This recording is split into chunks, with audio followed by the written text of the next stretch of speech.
काम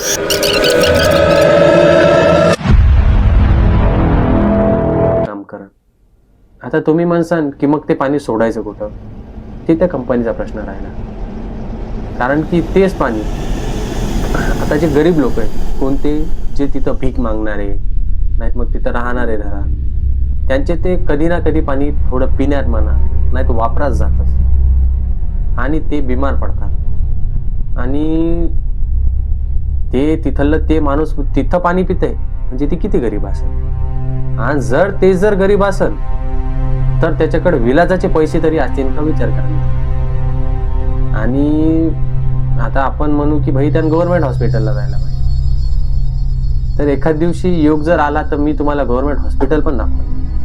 मी म्हणत नाही सगळे गव्हर्नमेंट हॉस्पिटल खराब आहे, पण काही काहीची अशी दशा आहे किती बघण्यासारखी. आणि आपण एक बघू शकतो की आपल्या असं जरा की जीवनशैलीतला एक आधारस्तंभ म्हणजे न्यूज आहे.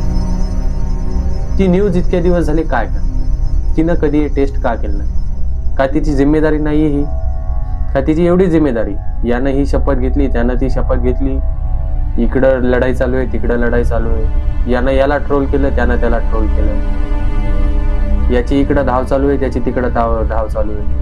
फक्त हेच दाखवण्याचं काम आहे का, म्हणजे आम जनतेची काही व्हॅल्यू नाही असं म्हणता येईल का मित्रांनो. आणि जर असं म्हणता येईल तर वोट घ्यायच्या टायमाला तर सगळेच येतात. आणि मी म्हणत नाही सगळेच मीडियावाले असे, म्हणजे काही जे मेन मोठे आहेत म्हणजे की त्यांचं नाव पण प्रसिद्ध आहे खूप, त्यांच्याकडे TRP पण आहे, त्यांनी हे दाखवायलाच पाहिजे. आणि तोच जो आहे फॉरेनर, त्यानेच कोणत्या तरी स्ट्रीटला गेला आणि त्यांनी ओरिजिनल लेदर कुठून बनतं आणि काय बनतं आणि त्याच्यात किती हार्मफुल केमिकल वापरतात हे त्यांनी तिथे दाखवले. तर माझं एकच म्हणणं आहे की हे मीडियाने दाखवायला पाहिजे, हे काय आम जनतेचं काम नाही. तर एक विचार जर करायला गेलं त्यांनी त्याच्याकडे लक्ष द्यायला पाहिजे. आणि जे आपल्यासाठी आपण म्हणतो की सिक्युरिटीचं काम करतात, पोलीस म्हणा SRPF म्हणा, यांनी पण थोडे याच्याकडे लक्ष दिलं पाहिजे.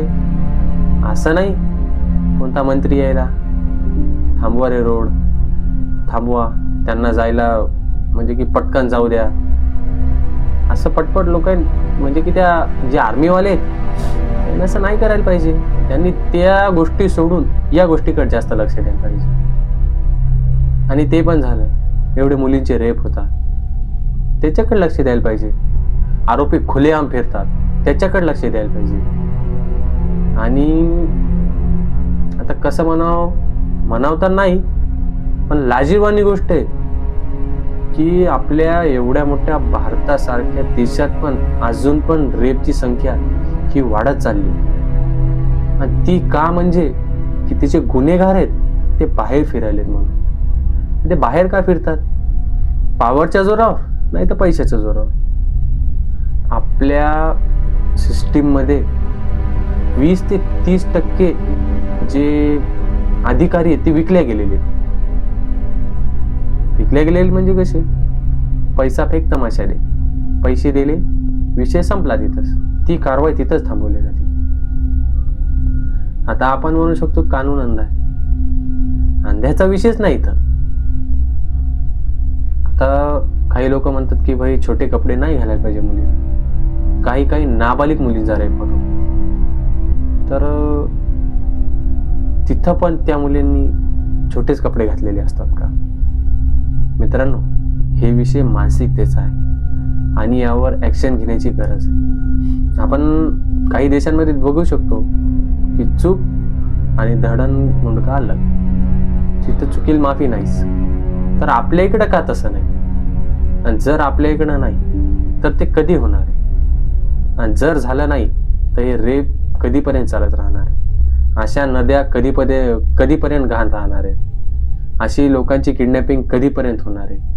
आणि जर हे थांबवलं नाही तर आपण किती प्रतिशत सुरक्षित आहोत, आणि जर आपण सुरक्षित नाही तर याची जिम्मेदारी कोणाची.